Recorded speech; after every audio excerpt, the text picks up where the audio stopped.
Chegou a hora de conhecer mais um destino do quadro Minha Cidade. E quem conta pra gente é o repórter Pablo Caires.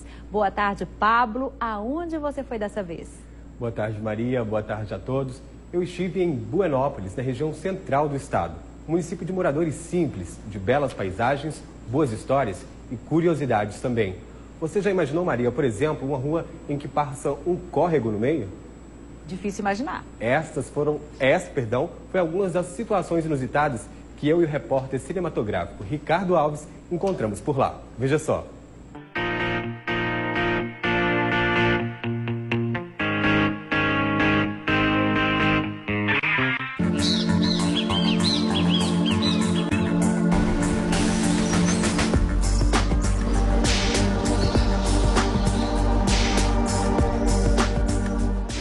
Com 10.292 moradores, Buenópolis está localizada na região central do estado. A cidade fica a 145 quilômetros de Montes Claros e a 279 da capital. Quem nasce aqui é buenopolense. A história do município está relacionada à chegada dos trilhos da Estrada de Ferro Central do Brasil, depois que grandes fazendeiros se viram atraídos por essas terras. O professor Danival é bisneto de um dos fundadores do município e ouviu muitos relatos da época. Tudo começou em 1910. Com ela, à frente, né, dos serviços da linha férrea, um engenheiro Dolabella. E esse engenheiro ele muda o traçado dessa linha, que passaria pela Serra de Minas. Ele muda o traçado para estar beneficiando a fazenda dele, a fazenda Dolabella, que fica aqui logo à frente. A linha foi inaugurada em 1914 e também ocupou parte da fazenda Riachão, que deu origem ao primeiro nome do município. No mesmo ano, o povoado passa a se chamar Buenópolis, uma homenagem ao governador do estado na época, Coronel Júlio Breno Brandão. Aqui, onde é o residencial Cidade Nova, era a Ponta dos Trilhos, um ponto importante para a evolução da localidade.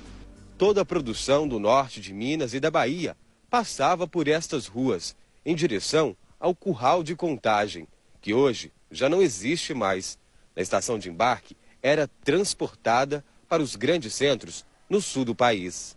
Isso fez com que o município, né, o distrito, se desenvolvesse muito rápido, porque vieram com as tropas, vinha várias pessoas, né, e aqui se instalavam, e as condições geográficas daqui permitiam com que as pessoas se apaixonassem pelo local e aqui se desenvolvesse tão rapidamente.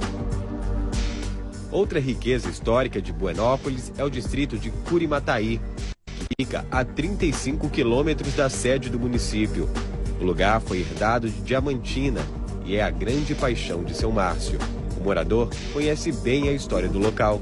Começou pela coroa portuguesa, com o destacamento policial para conter o contrabando ouro-diamante que de Diamantina vendia em Jacobina, na Bahia.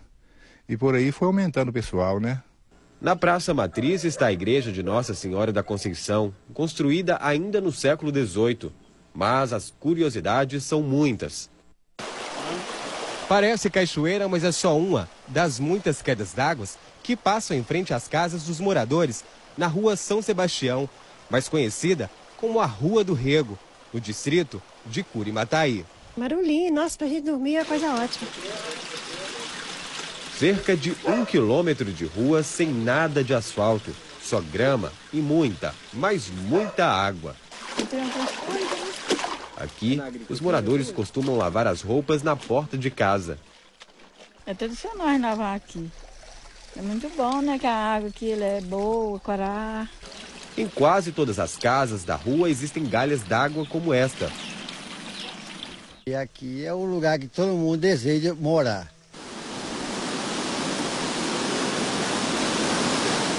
Outra atração do lugar é a Cachoeira de Curimataí, na Serra de Minas. A parede toda em mármore e a cor da água impressionam. A principal fonte turística aqui de Curimataí, e que também abastece, mas em cima são tiradas as águas para estar abastecendo as casas e os moinhos, que tem vários nos caminhos da cachoeira. Buenópolis é cercada por serras. É aqui que fica a entrada do Parque Estadual da Serra do Cabral, criado em 2005. Uma das primeiras construções da cidade, o sobrado Riachão abriga hoje um museu arqueológico com descobertas da serra, que foram tombadas pelo Conselho Municipal de Patrimônio Histórico e Cultural. Uma delas são as pinturas rupestres de 4.000 anos.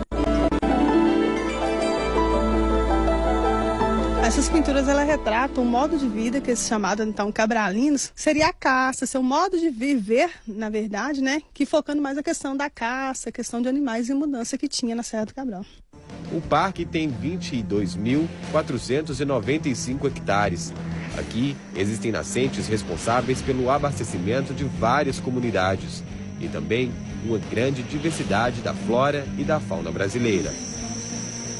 A gente tem vários animais como a onça, o lobo-guará, o tatu-canastra, que estão na lista de espécies ameaçadas pela extinção. A gente tem aqui na Serra do Cabral. Mesmo com tanto potencial turístico, é da agricultura familiar que vem a renda que movimenta o município. Foi nesta fábrica fechada que durante 60 anos funcionou a produção da farinha, rapadura e a tradicional cachaça. E nosso passeio teve esse espaço para mais uma surpresa. Essa é a casa-sede da Fazenda do Condado. E a moradora aqui é a Ivete de Teixeira Toledo, que é da família dos fundadores da cidade, né, Ivete? E como a gente pode perceber, muitas artes feitas por você. O artesanato é um ponto forte de Buenópolis? Sim, perfeitamente. Por que as pessoas vivem aqui de arte? É uma cidade muito inspiradora? Com certeza. E um ponto turístico futuramente que vai ser nossa Serra do Cabral, né? Com o circuito, com certeza vai ser um grande atrativo. Uma das curiosidades da casa são estes tanques de água corrente. Pelo menos nessa área externa são 2, iguais a estes aqui, que jorram água o ano inteiro.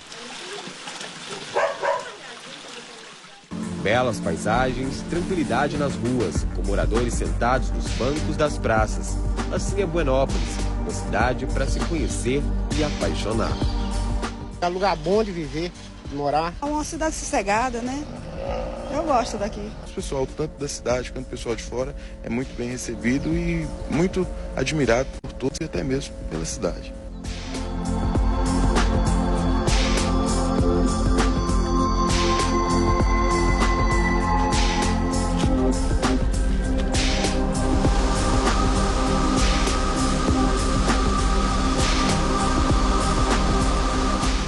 Incrível, hein, Pablo? Quantas belezas naturais em tempo de seca, que a gente vive aí nessa nossa região, uma seca maior dos últimos 40 anos. Ver tanta água deve ser algo muito emocionante. Felizmente a seca não é um problema para os moradores da região central do estado. Agora, outra curiosidade é que a cidade é moldurada por serras. Do outro lado, de um lado fica a Serra do Cabral, do outro fica a Serra do Espinhaço. Mais precisamente, o Parque Nacional das Sempre Vivas. Com aglomerados rochosos, uma vegetação e fauna diversificada. E lá também tem várias nascentes, inclusive a do rio Jequitinhonha. Agora, esses parques estão fechados para visitação, não é isso? Por enquanto. Eles estão fazendo um estudo para que possa abrir esses lugares para visitação e que as pessoas, a população realmente conheça. Segundo a gerente do parque, 80% da população de Buenópolis não conhece essas riquezas que estão lá no local. Inclusive, a gente teve essa semana falando sobre um plano de conservação que está sendo elaborado para que esses parques estejam abertos, porque uma maravilha dessa, as pessoas têm que ter a oportunidade de conhecer. Verdade, vale a pena conhecer. E as curiosidades de Buenópolis não param por aí, Maria. Vou te mostrar uma curiosidade que eu descobri lá no início do parque da Serra do Cabral. Então fala logo que eu já estou curiosa. Olha só. Foi depois do encontro no barzinho com os amigos, enquanto arquitetava na cabeça a reforma da área de casa, que seu Antônio teve a ideia, digamos um pouco incomum, de construir uma churrasqueira hidráulica. No início, ninguém acreditou muito nessa história. Ele disse que não ia dar certo, que a água ia apagar o fogo. Mas, com muita conversa, seu Antônio conseguiu enfim colocar em prática a ideia. Mas como é que isso funciona? Essa água é desviada do rio a 2 quilômetros daqui. Pega ela aqui na frente por gravidade e ela vem aqui tocar essa rodinha d'água aqui. Ah, sim, agora deu para entender. Com a força da gravidade, a água chega até essa torneira improvisada, que movimenta o moinho e olha só o que ela faz.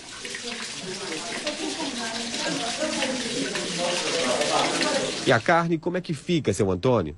Bem saborosa, porque ela queima por igual, né? Ela não só é uma parte mais queimada que a outra, né? Nossa, Pablo, que interessante. Seria mais interessante ainda se tivesse carne lá nos espetos. Pois é, eu fiquei curiosa para saber se na verdade o espeto vai circular e a carne... Ele vai girando com a força da água que cai no moinho lá, todos os espetos vão girando simultaneamente. Engraçado que essa não é a única curiosidade que tem na casa dele, não. Ele já construiu uma portátil, dá para você levar para qualquer lugar e colocar para funcionar da mesma maneira que funciona com a gravidade da água aí. O problema é fazer isso na cidade, porque aí tem que usar água da torneira, né? Vai ficar um pouco mais caro o churrasco. Aí fica complicado, porque desperdício a gente também não pode incentivar. Não pode. Lá tem água à vontade. Nossa região aqui já é complicado usar esse tipo de engenhoca. Outra coisa que parece impressionar é a relação dos moradores com a cidade. Parece que eles têm um carinho especial por aquela região. Então, é uma região cheia de histórias, né? Eu digo que se a gente ficasse lá uns 3, 4 dias, eu ia trazer um documentário enorme sobre a cidade de Buenópolis. É ofertado pra gente a todo momento, todo mundo sabe uma história de como é que começou a cidade, eles são muito ligados à religião também. E uma curiosidade que eu percebi lá, por causa dessa relação que eles têm com a natureza, a cidade é infestada de tucanos. Ai, que maravilha. Nós vamos cobrar do Ricardo, porque ele não filmou um tucano pra gente. Não é? Né? Ele até filmou, mas como a gente tinha que reduzir um pouco esse material, acabou que ficou faltando. Ok, Pablo, muito obrigada pela sua participação. Parabéns ao Ricardo também. Uma boa tarde para você. Obrigado.